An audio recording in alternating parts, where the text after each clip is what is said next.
ശരിക്കും ഒന്നിച്ച് പ്രാർത്ഥിക്കുന്ന കുടുംബം ഒന്നിച്ച് നിലനിൽക്കുമെന്ന് നമ്മൾ വേദപാഠ ക്ലാസ്സിലൊക്കെ പഠിച്ച് കേൾക്കാറുണ്ട്. അച്ഛൻ എങ്ങനെയാണ് അത് ഫീൽ ചെയ്തേക്കുന്നത്?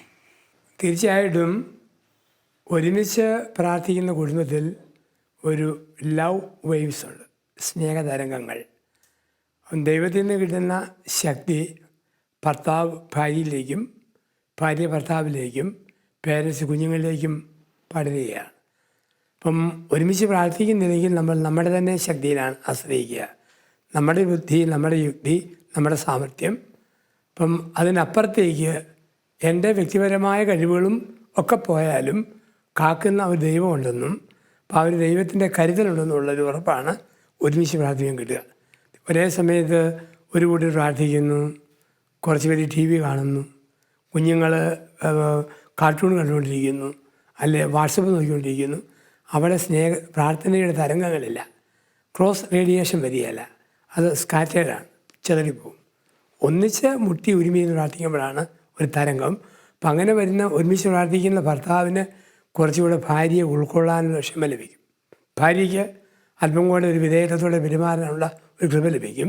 പേരൻസിന് അല്പം കൂടെ കുഞ്ഞുങ്ങളെ ദൈവികമായ രീതിയിൽ കാണാനുള്ള കഴിവ് ലഭിക്കും. അല്ലെങ്കിൽ മാനുഷിക കാഴ്ചപ്പാടിലായിരിക്കും കമൻറ്റുകളും വിമർശനവും പ്രതികരണവും എല്ലാം വരിക. അപ്പം അതിൽ നിന്ന് മാറ്റുന്ന ഒന്നാണ് പ്രാർത്ഥന. ഒരുമിച്ച് പ്രാർത്ഥിക്കുമ്പം നല്ല ഐക്യം ഉണ്ടാവും. ഇതിനെ ഒരുമിച്ച് ഫേസ് ചെയ്യാനുള്ള ശക്തി ഉണ്ടാകും. പിന്നെ ചെതറപ്പെടുകയല്ല, ദൈവത്തിൽ ഒന്നായി കഴിയുമ്പം ഒരു ഉറയ്ക്കാൻ്റെ ഗ്രൗണ്ടായി. പിന്നെ ഗ്രൗണ്ടിൽ നിന്നുകൊണ്ടാണ് നമ്മുടെ പ്രവൃത്തികൾ വരിക. അതാണ് പ്രാർത്ഥനയുടെ ശക്തി. അതാണ് പ്രാർത്ഥന കുടുംബത്തെ ബലപ്പെടുത്തുമെന്ന് പറയുന്നതിൻ്റെ അർത്ഥം അങ്ങനെ തന്നെയാണ്. ഞാൻ അച്ഛനിങ്ങനെ പറഞ്ഞപ്പോൾ ഞാനിങ്ങനെ ഒന്ന് രണ്ട് എൻ്റെ ചില സുഹൃത്തുക്കളെ പറ്റി ആലോചിക്കുമായിരുന്നേ. അവിടെ ഈ ഭർത്താവ് ഭയങ്കര തീക്ഷ്ണമായിട്ട് പ്രാർത്ഥിക്കുന്നയാളാണ്, പക്ഷെ ഭാര്യയ്ക്ക് ഇതിനോടൊന്നും വലിയ താല്പര്യമില്ല. നേരെ തിരിച്ചും കണ്ടിട്ടുണ്ട്, ഭാര്യ എല്ലാ ദിവസവും പള്ളിയിൽ പോയി എന്ത് വന്നാലും ജീവിതത്തിൽ ദൈവം നടത്തും എന്ന് ചിന്തിക്കുന്ന, അങ്ങനെ ഭയങ്കര ദൈവാശ്രയതയുള്ള ഭാര്യ. പക്ഷെ ഭർത്താവ് അതിലൊന്നും വലിയ കാര്യമില്ല, ഒരു ഈസി ഗോയിങ് സ്റ്റൈല്. ഇങ്ങനെയുള്ള ഒരുപാട് ദമ്പതികളെ കണ്ടിട്ടില്ലേ? ഉണ്ട്, രണ്ട് വിധത്തിൽപ്പെട്ടവരുമുണ്ട്. പ്രാർത്ഥന ഇഷ്ടമില്ലാത്ത ഭർത്താവുണ്ട്, ഇഷ്ടമില്ലാത്ത ഭാര്യയുണ്ട്, നേരെ തിരിച്ചുമുണ്ട്. അപ്പം അവിടെ ആ കുടുംബത്തിൽ അതിൻ്റേതായ ഒരു കൃപയുടെ കുറവുമുണ്ട്. അത് കുഞ്ഞുങ്ങളെ ബാധിക്കും, കുടുംബത്തെ നടത്തിപ്പിനെ ബാധിക്കും. ഒരിക്കൽ വിവാഹിതനായ പുരുഷനെ സംബന്ധിച്ച് അവന് പ്രാർത്ഥന ഇഷ്ടമില്ലെങ്കിലും ഭാര്യയെയും മക്കളെയും പ്രതി പ്രാർത്ഥിക്കാൻ കൂടെ ഇരുന്ന് കൊടുക്കണം. കല്യാണം കഴിക്കുന്നവരെ പ്രാർത്ഥനയ്ക്ക് പ്രാധാന്യം കൊടുക്കാത്ത ഒരു സ്ത്രീയാണേലും കല്യാണം കഴിച്ച് കഴിയുമ്പോൾ ഭാര്യയാണ്, അമ്മയാണ്, ഒരു കുടുംബത്തിൻ്റെ തലയാണ്, ഉത്തരവാദിത്വം കൂടുന്നു. ഇപ്പോഴും അവിടെ ഇരുന്ന് പ്രാർത്ഥിക്കണം. അങ്ങനെ പ്രാർത്ഥിക്കാൻ ഇരിക്കുന്ന ഒരു മനസ്സ് ഭർത്താവും കാണിക്കണം, ഭാര്യയും കാണിക്കണം. അപ്പം അത് ഇല്ലെങ്കിൽ കുഞ്ഞുങ്ങളും പ്രാർത്ഥനയോടൊരു വിമുഖതയാവും. അമ്മയ്ക്ക് വേണ്ടെങ്കിൽ പിന്നെ ഞങ്ങൾക്ക് എന്തിനാ, അപ്പനും വേണ്ട ഞങ്ങൾക്ക് എന്തിനാ, ആ രീതി കുഞ്ഞുങ്ങൾ പറയാറുണ്ട്, പറഞ്ഞ് കേൾക്കാറുമുണ്ട്. അപ്പം അതൊരു അപകടമാണ്. പക്ഷെ അവിടെ ഇഷ്ടമില്ലെങ്കിൽ പോലും എൻ്റെ ഭാര്യ, എൻ്റെ മക്കളെ ഓർത്ത് ഞാൻ പ്രാർത്ഥിക്കണം, എൻ്റെ ഭർത്താവ്, എൻ്റെ കുഞ്ഞുങ്ങൾ ഞാൻ പ്രാർത്ഥിക്കണം. അതുകൊണ്ടാണ് മാതാപിതാക്കളെ വിട്ട് എന്നുള്ള വാക്ക്.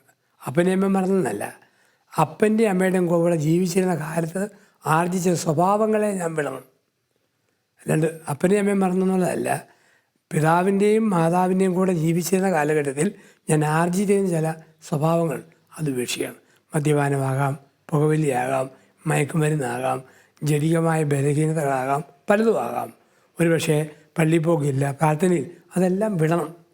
വിട്ടിട്ട് ഒരു പുതിയ ദൈവ ധ്രുവത്തിലേക്ക്, ദൈവിക ദിക്കിലേക്ക് യാത്ര ചെയ്യണം. ഇല്ലെങ്കിൽ കുടുംബത്തെ ബാധിക്കും. പക്ഷെ ഞാൻ അച്ഛൻ പറഞ്ഞപ്പോൾ ഞാനിങ്ങനെ ഓർക്കുമായിരുന്നു, പക്ഷേ പലരും ഇന്നത്തെ കുടുംബനാഥന്മാരും പറയുന്നത് കേട്ടിട്ടുള്ളത്, കുടുംബ സമാധാനത്തിന് ഇനി അവർക്ക് പ്രാർത്ഥിക്കണ്ടെങ്കിൽ വേണ്ട, ഞാനത് വിട്ടു, കാരണം എത്ര പറഞ്ഞാലും നന്നാവില്ല, ഒരു കലഹം എന്തിനാ, വേണ്ട. അങ്ങനെയാണ് ചിലരൊക്കെ തീരുമാനിക്കുന്നത്.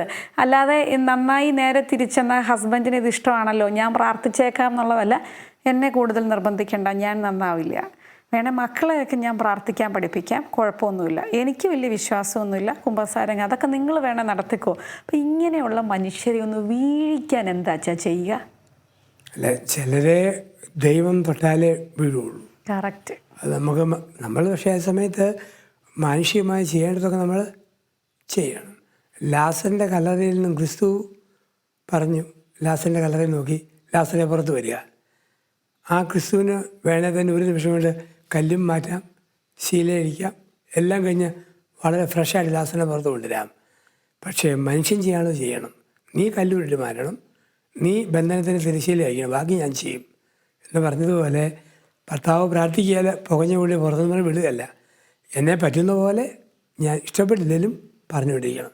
ഭർത്താവ് ഭാര്യയോടും പറയണം, ഭാര്യ ഭർത്താവിനോടും പറയണം. സ്നേഹപൂർവമായ ഒരു നിർബന്ധം. പാഠം പഠിപ്പിക്കാൻ വേണ്ടിയോ കൊച്ചാക്കാനോ ആണെന്ന് തോന്നരുത്.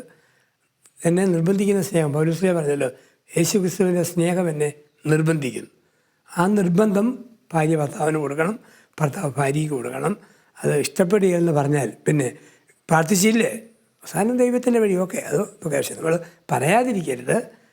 പറഞ്ഞിട്ട് ചെയ്യുന്നില്ലെങ്കിൽ ബാക്കി അത് ആളുടെ നിശ്ചയം, ലോട്ട്, അങ്ങനെ വിടാനേ പറ്റുള്ളൂ.